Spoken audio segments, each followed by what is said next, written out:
I managed to get an early hands-on with the Samsung Galaxy Edge so that now I can show you the new colors and design differences that separates it from the Galaxy S25 series. And as we go through this video, I'll highlight all of the important specs and the details that you need to know. So the first and most obvious difference when looking at the Edge is that at its thinnest point, it's just 5.8mm thick and is instantly visibly a lot thinner than my Galaxy S25 Ultra. And I do have some thoughts on the pros and cons of this, and I'm sure you have questions too. We'll get to those. So the first most important need to know is that at launch, the price of the Samsung Galaxy Edge starts at £1,099. This places it just above the £999 S25 Plus and just below the flagship Galaxy S25 Ultra. However, if you do stick around, I do have some exclusive secret Samsung discounts that you might want to use if you do decide to get the Edge. And if you're interested, at the end of this video, I'll even show you some photo and video samples versus my Galaxy S25 Ultra. Anyway, let's get into the colors. First up, titanium black. Now, despite its name, in some brighter light settings, it's more of a smoky black in my opinion. The back of the phone is protected by frosted Victus 2 glass, and this is the same as what we've seen used on previous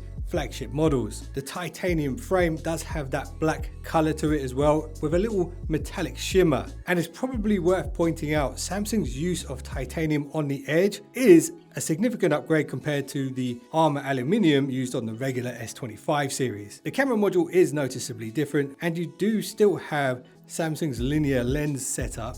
But the big difference is, with the Edge, you only get 2 cameras, not the 3 that you get with the Galaxy S25, but they are powerful. The primary uses a 200 megapixel sensor. It's the same one that's used on the Galaxy S25 Ultra. However, one of the big differences here is they've managed to slim down the lenses. Whether that will affect the quality, we'll see in the side-by-side photo comparison. The second camera is a brand new 12 megapixel sensor, and this one has an ultra wide lens. So there is no telephoto here, but with that said, the primary sensor is so big, it's big enough to crop in a few times without losing much detail if you do want to take photos slightly further away. Now, what's interesting is the depth of the camera step and the camera ring on top of the back of the phone is 4.2mm. So that does make the thickest point of the phone around 10mm. You'll notice the camera step is the same color as the glass, and if you look closely, there is a metal rail that runs right around the outside of that, which is a nice touch and differentiates it from the other Galaxies right now. The power button, the volume rocker placement are identical, the speaker placements, SIM trays, and the antennas are all very similar to previous models. Now, let me show you the titanium icy blue. This one has a nice metallic blue tint to it, but I will say this, it's easy to mistake it for silver in some scenarios, because I actually did that a couple of times at the hands-on. The titanium frame does also have that blue tint, and again, in certain light, you can mistake this for the more natural titanium color. Now, something you might have questions about with this device is the display, and I can tell you right now, it is a very good one, and on top of it, we've got a brand new Corning Gorilla Glass Ceramic 2, which is said to be more crack resistant than the glass used on the regular S25 and S25 Plus. The display underneath is a 6.7-inch QHD AMOLED, 2600 nits of peak brightness, which is exactly the same as the Ultra. It's also a power-efficient LTPO with a 1 to 120 Hz refresh rate. The bezels are ultra slim, and just like the other S25 devices, you have that camera bullet hole at the top. Now, the only thing that could really be considered a slight downgrade when compared to the S25 Ultra is that it doesn't have that anti-reflective finish.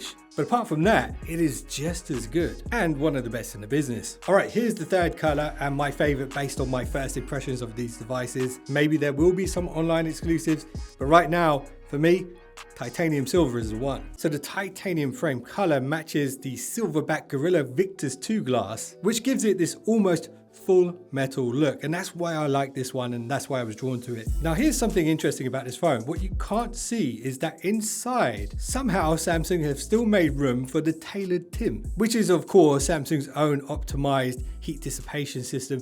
This is really important when it comes to energy efficiency, and it helps to keep the device running at peak performance for longer. So that's definitely in there, and Samsung have also sealed up the phone to meet the IP68 dust and water resistance standards, and the overall weight on this one is just 168 grams. The S25 Plus, for context, which has the same size display, is 190 grams. So it's thinner, lighter, and just as powerful. But there are probably two big questions that spring to mind. Does it bend?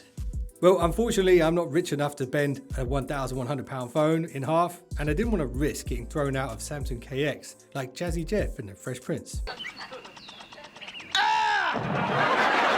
So I guess we'll just have to wait for the jerry rig video on that. And the second question you probably have is, since it's so slim, what has Samsung done with the battery? Well, of course, they've slimmed it down, and the capacity on this one is 3,900 milliampere. That's around 1,000 less than the S25 Plus and the Ultra. However, I am told that they are using a lithium graphite battery here, which might just be a very clever way of making it sound new, when in fact it might be exactly the same as the regular S25. I'm gonna have to do a bit more research on that. Anyway, it's gonna be interesting to see how long that battery lasts in comparison. But on the performance side of things right now, what I can tell you is that the Galaxy Edge uses the same chipset as the S25 and the S25 Plus and the Ultra. It is the Snapdragon 8 Elite for Galaxy. This is a supercharged version and the most powerful version of this chip, and it is the most power efficient for Android devices right now. And the charging speeds on the Edge is 25 watt wired, 15 watt wireless. There are no Qi 2 magnets inside, but you can get cases with the magnets, and you can reverse charge here at 7.5 watts. All right, now here's those camera samples. Galaxy Edge versus my S25 Ultra. Let me know if you notice any significant differences here. And this is the perfect opportunity to run through the last few important things that you need to know. Maximum video quality is 8K 30 frames per second. The selfie camera is the same as used on the S25, and just like the S25 series, you get 7 years of security and software updates, and if you do buy one of these, you get 6 months free Gemini Advanced with your purchase. And here's a little bit of insider intel. If you do want to pre-order, just make sure you use my links below for the best deals, because they're changing all the time. But right now, for example, I do know you can get a free upgrade from 256 gig to 512 gig here in the UK, but only if you use a specific link, and you can get that if you use my link. And in the US, there will be exclusive deals too, and I will have live links to all the best deals for you guys too. Now, before you go, word on the street is Samsung are starting a new club. They call it the Galaxy Club, and if you're part of this means you will get better trade-in rates and access to early offers and exclusives and things like that. But most importantly, if you're the type of person who upgrades every year, you can get 50% of the price you pay for your device off the next one. And I believe that's guaranteed, so you might want to check that out. And also, they did say the first 2,500 people who join that club will get £100 worth of Samsung credit. I assume it will be $100 in the US. And again, I'll have links to that as well. So let me know, guys, in your honest opinion, what would you say the advantages are of a thinner phone?